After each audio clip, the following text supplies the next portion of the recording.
இறையேசுவில் அன்புமிக்க சகோதர சகோதரிகளே, தவக்கால சிந்தனையாக இந்நாளுடைய பகிர்வில் உங்களோடு நான் பகிரவிருக்கின்ற மைய சிந்தனையானது விட்டுவிட வேண்டியவைகள் என்பதாகும்.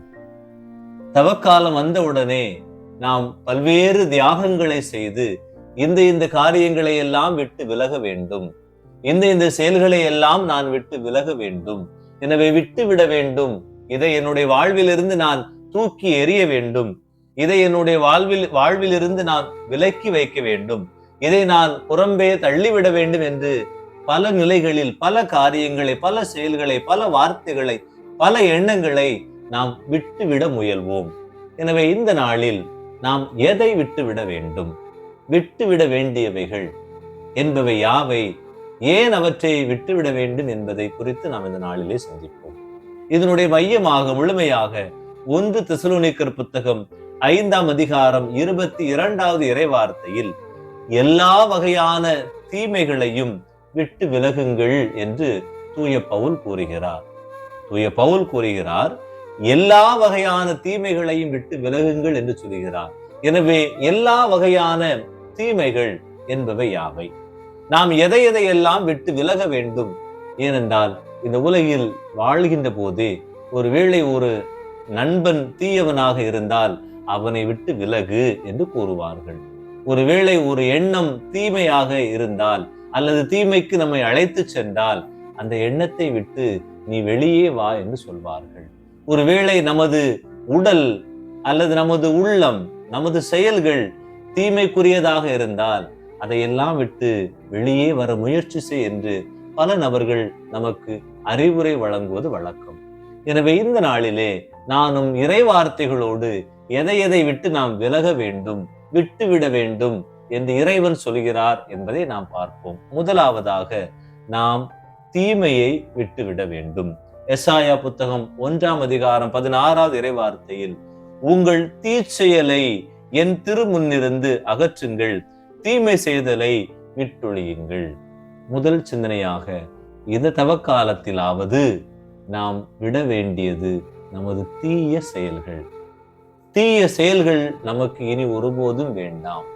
நமது செயல்கள் எவையெல்லாம் நல்லவை, எவையெல்லாம் தீமை என்பது நமக்கு தெரியும். எனவே அந்த தீச்செயலை விட்டு நாம் விலக வேண்டும் என்பதை இறைவன் நாளிலே உணர்த்துகிறார். இரண்டாவதாக பாவத்தை விட்டுவிட வேண்டும். நீதிமொழிகள் புத்தகம் 28ஆம் அதிகாரம் 13வது இறைவார்த்தையில், தம் குற்றப்பழிகளை மூடி மறைப்பவரின் வாழ்க்கை வளம் பெறாது, அவற்றை ஒப்புக்கொண்டு விட்டு விடுகிறவர் கடவுளின் இரக்கம் பெறுவார். எனவே நமது குற்றப்பழிகளை மூடி மறைக்காமல் நம் பாவங்களை எல்லாம் விட்டு விலக வேண்டும் என்பதை இறைவன் இந்த நாளிலே அறிவுறுத்துகிறார். மூன்றாவதாக கோபத்தை விட்டுவிட வேண்டும். பலருக்கும் இந்த நாட்களிலே இருக்கின்ற மாபெரும் பிரச்சனை கோபப்படுவது. எதற்கெடுத்தாலும் கோபப்படுவது. அது தாய் தந்தையிடம், கணவன் மனைவியிடம், பிள்ளைகளிடம், நாம் சந்திக்கின்ற மனிதர்களிடம், உறவினர்களிடம் என பல்வேறு உறவுகளுடைய விரிசலுக்கு காரணம் கோபமாக இருக்கிறது. எனவே திருப்பாடல் 37:8 கூறுகிறது, வெஞ்சினம் கொள்ளாதே, வெகுண்டெழுவதை விட்டுவிடு, எரிச்சல் அடையாதே, அதனால் தீமைதான் விளையும். எனவே நாம் கடும் கோபம் கொள்ளக்கூடாது, நாம் வெகுண்டு எழக்கூடாது, நாம் அதையும் தாண்டி எரிச்சல் அடையக்கூடாது. இவையெல்லாம் நம்மை தீமைக்கு அழைத்து செல்லும், தீமையை விளைவிக்கும் என்று இறைவன் சொல்கிறார். இதைத்தான் நமது வாழ்விலும் நாம் பின்பற்ற வேண்டும் என்பதை இறைவன் நமக்கு சொல்லித் தருகிறார். நான்காவதாக சண்டையை விட்டுவிட வேண்டும்.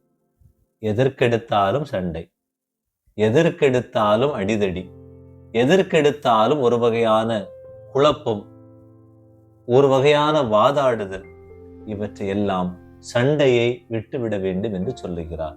நீதிமொழிகள் புத்தகம் 15:18 கூறுகிறது, எளிதில் சினம் கொள்பவர் சண்டையை மூட்டுவார், பொறுமை உடையவர் சண்டையை தீர்த்து வைப்பார். எனவே இதற்கு முந்தைய சிந்தனை நாம் சிந்தித்தது போல கோபம் நம்மை சண்டைக்கு அழைத்து செல்லும்.